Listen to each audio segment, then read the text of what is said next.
Hi everyone, thanks for watching my video. After speaking to Holly a few weeks ago, we decided that it might be a good idea for me to record my testimonial and post it with you guys on hurricanes. At first I was obviously really scared about doing this. I was a bit nervous about what people might think of me, but then when I actually wanted to do it, when I was ready to do it, it was a bit too late because I was actually in hospital, so it kind of made it a bit impossible for me to do it. And I didn't want to do it when I was looking really, really ill either. So, the reason why I was in hospital, which it's not actually unusual for me to be taken into hospital at the moment. Last year I pretty much spent 8 months in and out of hospital, more times in hospital than out. Things did get a lot better actually when I started taking the aloe vera drinking gel and bee pollen. It changed my life massively. My energy was up.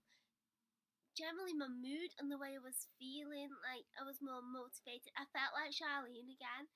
I didn't feel like this ill, weak girl, even though I still had no strength, if that actually makes sense to you.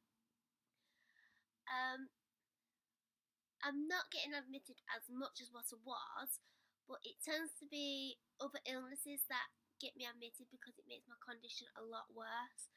Like, for example, last week I had, well, it was actually the week before, but I had a water infection, which I'm not sure if you're aware, but they can actually be quite severe and dangerous. I went to the doctors and I was in absolute agony. I'd never felt pain like this before. I was screaming, I was crying.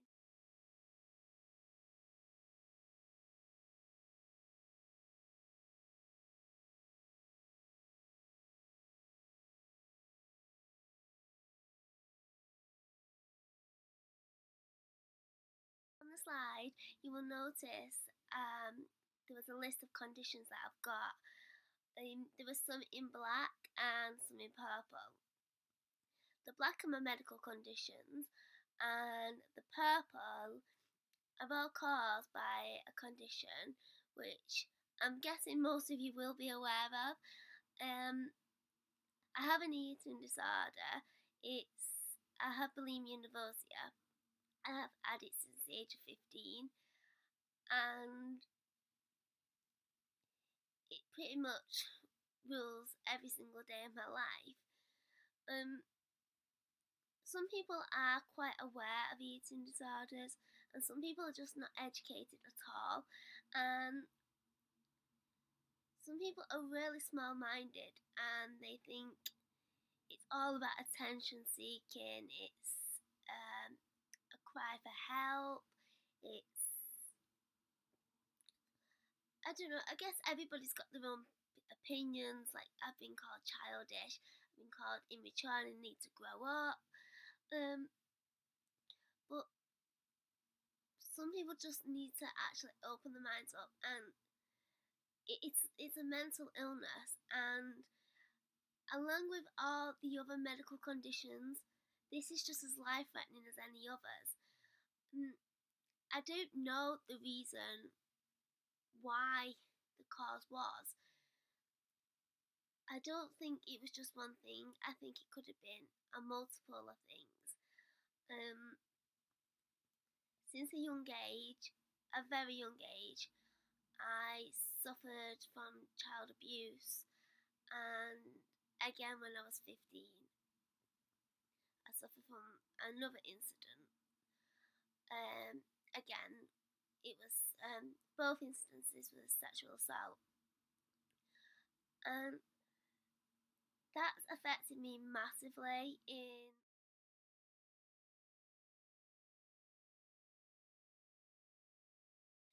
The thing that was so scary was the fact that I've actually always been a really physical person. I've danced since the age of 3. I've acted professionally since the age of 15. And the fact that I didn't actually even have the motivation, something that I was so passionate about, I actually didn't even have the motivation to want to find myself work, to push myself to get out there. I couldn't even find the energy or the strength to walk in a straight line into the doctors. I knew things wasn't good. I knew that things were serious, that my body was telling me, like, things aren't good.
So, one of the things that I have learned in my life, and I learned this at a very young age, is fear.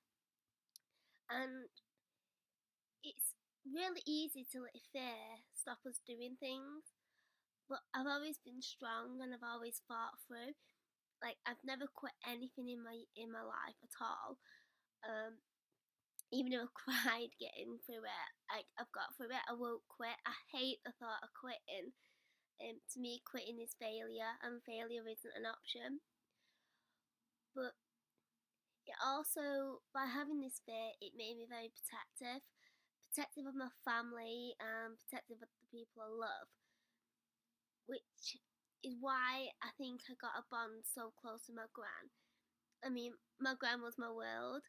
I'm sure everybody has somebody in the family where they look up to them and they're really motivated by them. But literally, my gran is everything that I would want to be.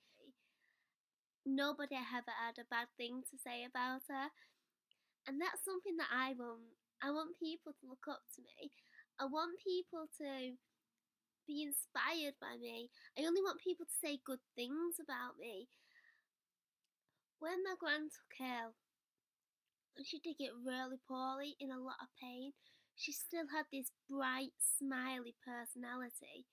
She still come out with a little cracking jokes. Like, I remember when I was taking her to Tesco's, I was just taking her really to get her out for an hour because she was poorly and she had very little energy. But we used to just call to Tesco, get a couple of bits and sit in the cafe and have a cup of tea. And I remember when she was getting in my car and I had some pink mats on my floor that said Groovy Babe in the car. And then she got in, she was like, "Oh, Groovy Babe, that's me." Ha! We were a little old lady laugh. It was so cute. But she just never ever would be miserable or down, and she had a lot to be worked up about. Like, she was in pain 24/7. She was dying of cancer. But all through her life, she's just always been there for the family. She's been our role model. She's been our guide. If we've ever needed anything, she'd be there to provide it. When I lost my gran, I think that's when it was a wide awakener, because I had nobody to protect no more, and it kind of realised that the reason why I was so protective over other people is because I'd lost my self-worth. I didn't feel worthy enough to protect myself. Um, it made me realise how much I was actually affected by the abuse in the past. It made me realise how much my eating disorder had become an issue. Over the last few years, from being 18 to 21, it got quite serious, and since then it's just got worse and worse. And I think I just lost my way in life. When Forever Living come along, it was just full of motivating and positive people, and it was like, oh my god, this is what I want to be. This is everything I was looking for when I was younger. It was no negativity, it's all positive, and it's all about helping people. It's about making people smile. I guess what I'm trying to say is that life is too short, and spending so much time in hospital and being so ill and all the situations in life, and then I look back and I think, wow, I'm 28. Like, it only feels like a week ago I was 15.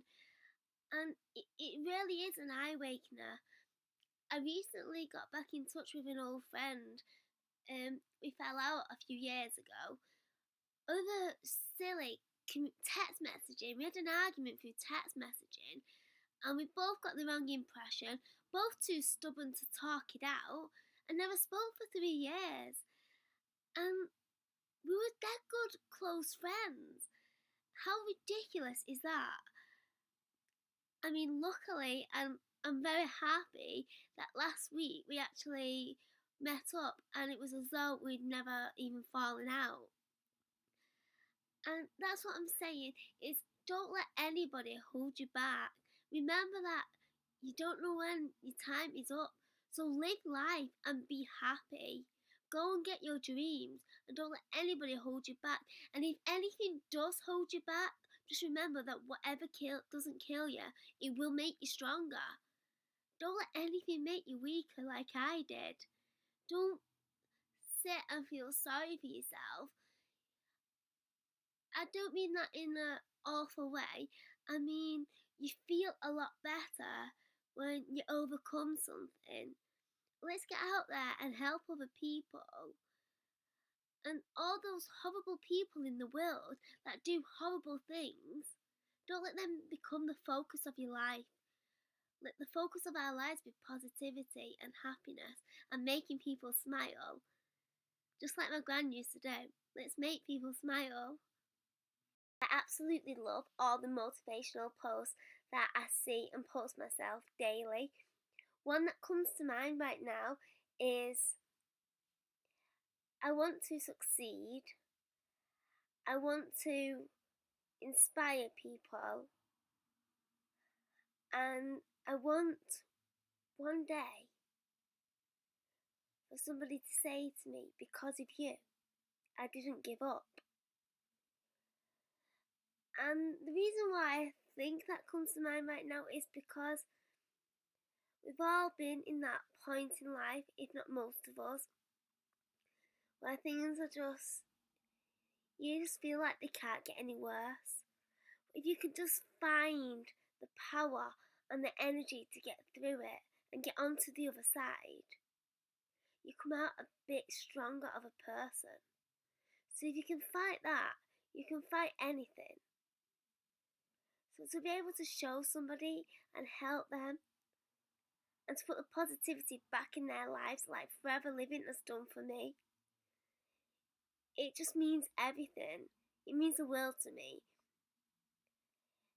It's exactly what reminds me of my gran. That's exactly what she did.